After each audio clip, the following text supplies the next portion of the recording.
ఇంకా నయం. ఒకనాడు ఒక రైతు తమ జమీందారు గారిని చూడపోతూ తన భార్యతో, ఏమే, జమీందారు గారికి వెలగకాయలు ఇస్తాను, ఒక బుట్టెడు కట్టి ఇయ్యి అన్నాడు. ఆయనకు వెలగకాయలెందుకు, అత్తిపళ్ళు బాగా కాశాయి, తీసుకుపోయి ఇస్తే తింటారు అని రైతు భార్య ఒక బుట్ట నిండా అత్తిపళ్ళు పెట్టి భర్తకు ఇచ్చింది. రైతు జమీందారు గారి దర్శనం చేసుకోటానికి వెళ్లేసరికి జమీందారు గారు వరండాలో కుర్చీ వేసుకొని కూర్చొని ఉన్నాడు. అత్తిపళ్ళ బుట్టను జమీందారు గారి పక్కనే పెట్టి రైతు చేతులు కట్టుకుని ఎదురుగా నిలబడ్డాడు.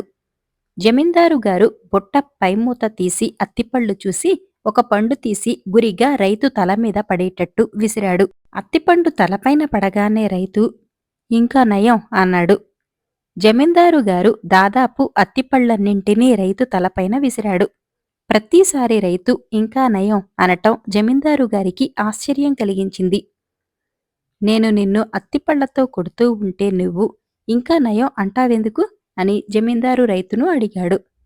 నేనసలు తమకు వెలగకాయలు తెచ్చిపెడదామనుకున్నాను. పుణ్యాత్మురాలు నా భార్య వెలగకాయలు వద్దని అత్తిపళ్ళు కట్టి ఇచ్చింది. అదృష్టవంతుణ్ణి కదా అన్నాడు రైతు.